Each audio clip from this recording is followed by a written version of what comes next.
Hello everyone. My work discusses an expressive drum machine that acts on the microtiming scale. So to start with, drum machines have a history of more than 40 years now.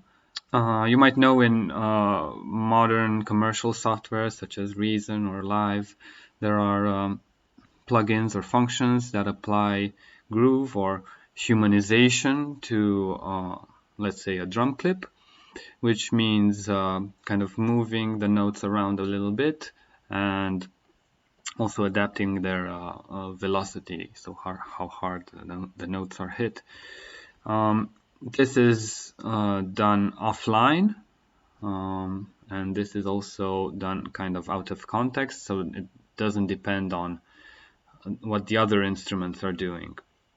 Meanwhile, in computer simulations of expressive musical performance, in this research field, there have been large advances made towards expressive real-time performance and also in terms of accompaniment. So taking into account what a human musician is doing in order to model the accompaniment. And I'm again looking on the micro scale. There is some stuff with drumming, but from what I've seen, it's not real time. So I found that there's kind of a niche here, and there's some really, I think, powerful research to be done, answering the question if a machine can learn to groove over a piece, so subsequent performances of a piece, by adapting to the partner's real-time input, right?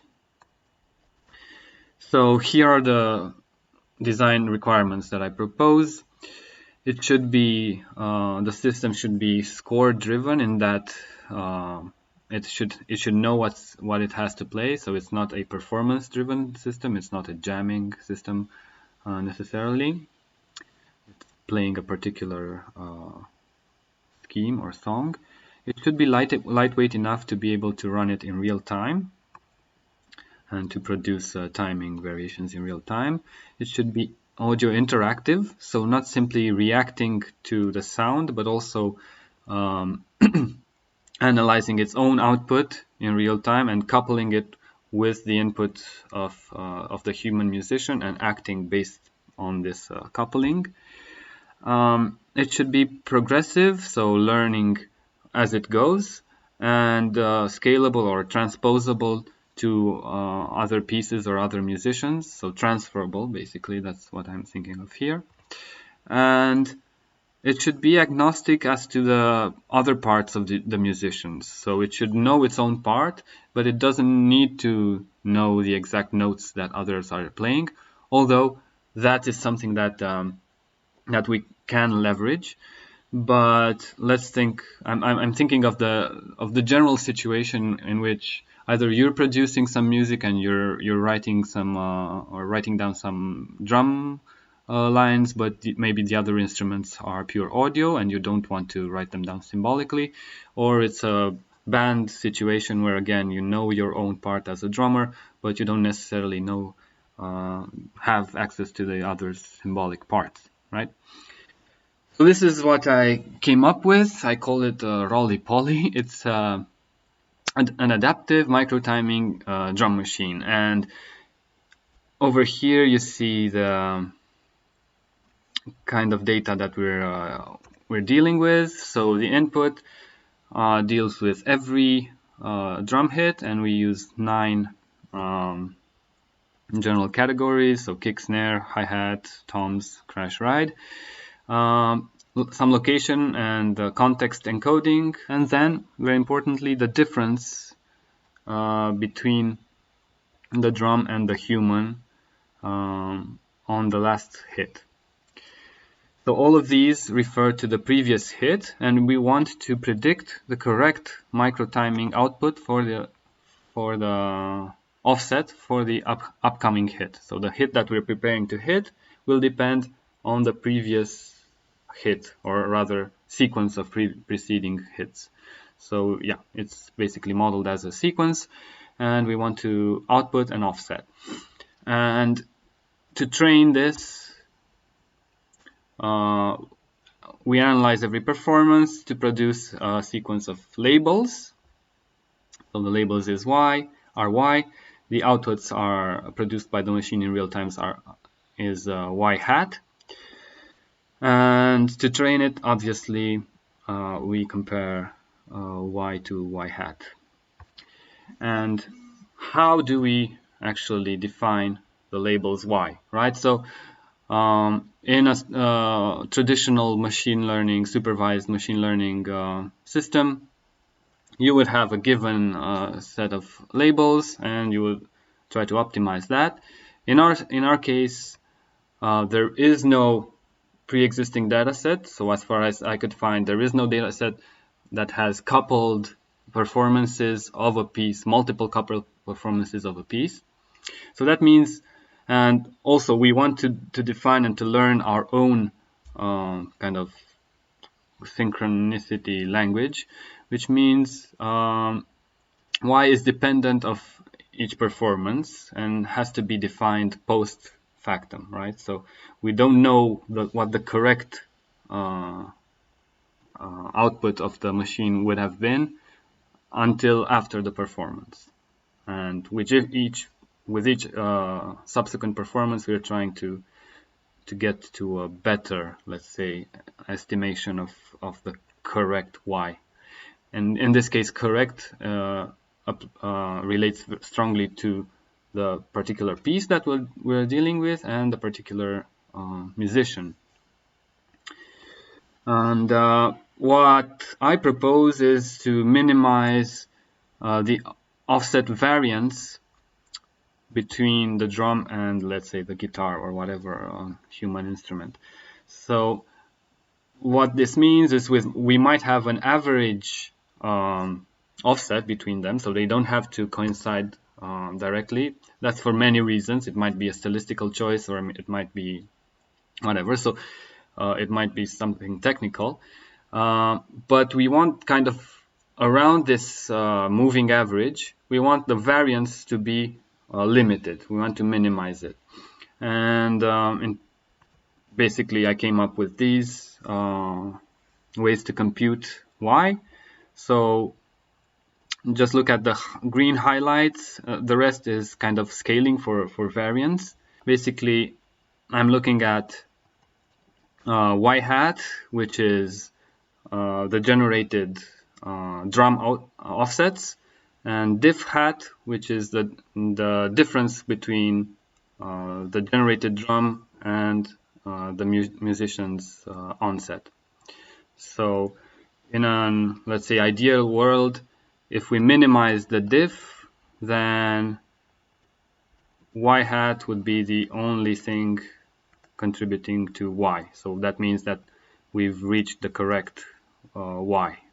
The implementation is, I'm using PyTorch and Max. Max is for the audio analysis and the output. PyTorch is for parsing the MIDI part and for doing the machine learning. And I use two architecture alternatives. One is a basic two-direction LSTM.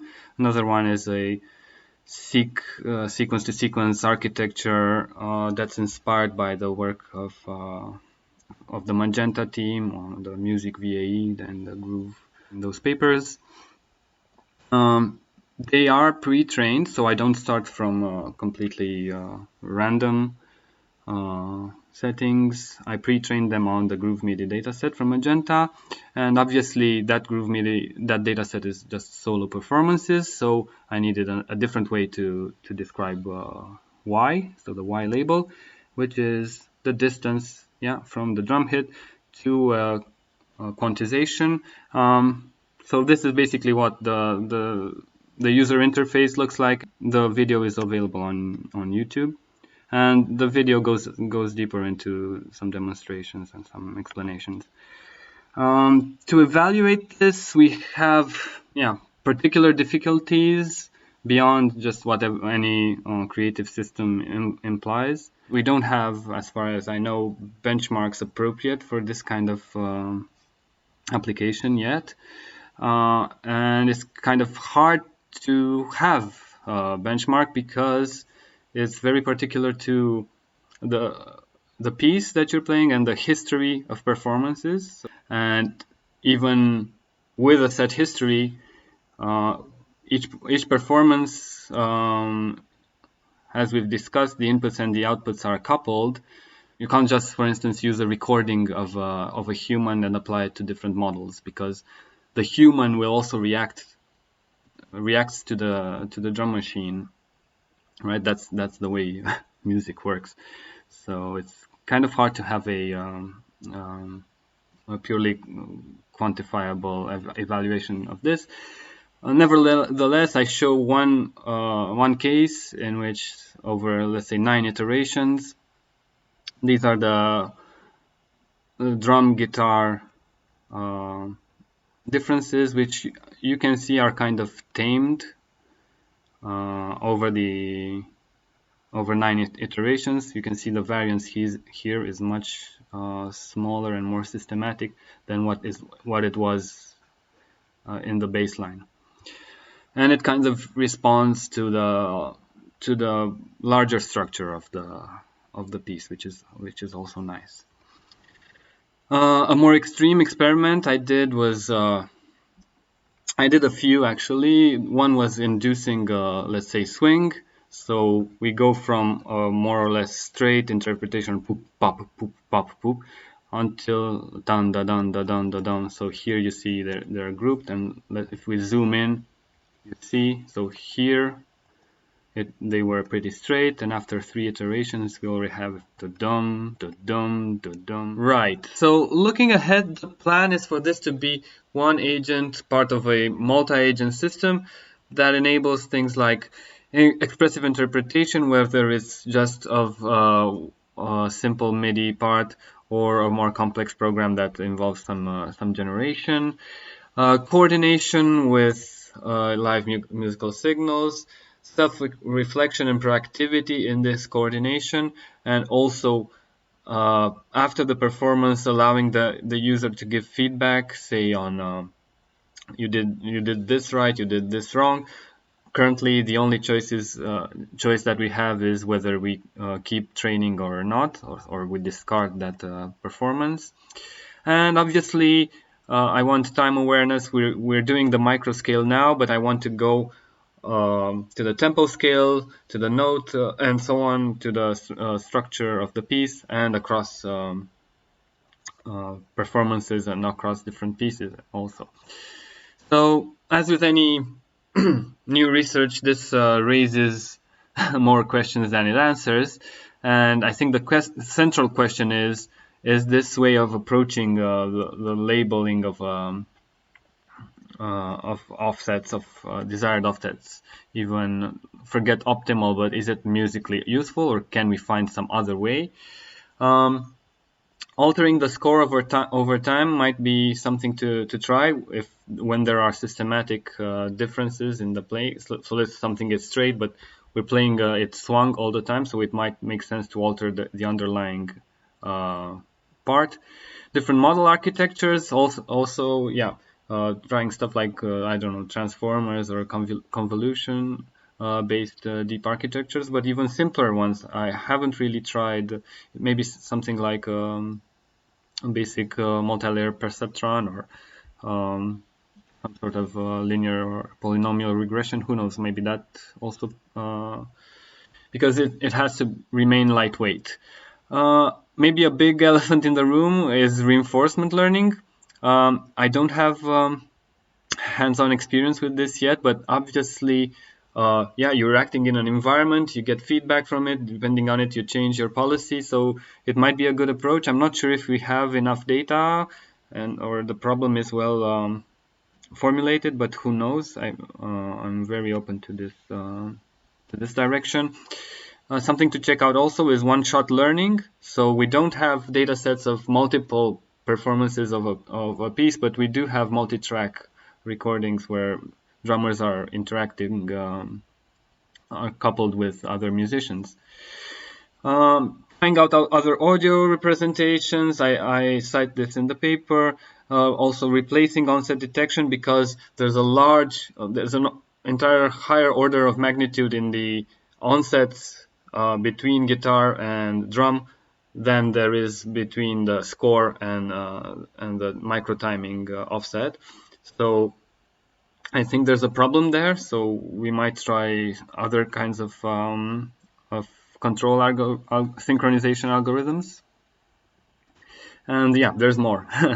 Mentioned there are multimodal signals as well. So coming up, what's next? I'm going to model velocity, add velocity to the model. I'm going to port it from PyTorch to a Max external using libtorch. I've already implemented it in the Max SDK, and it seems to work. I want to do a more systematic evaluation, including a more human-centered subjective evaluation, because obviously that's the whole point. And long term, as I said, build towards a multi-scale system. So thanks a lot for your attention. I hope this was interesting to you. Check out the GitHub. There's also notebooks on there. There's also that demo video, and I'm very much open to any input or collaboration or questions or expression of interest that you might have. Thanks a lot.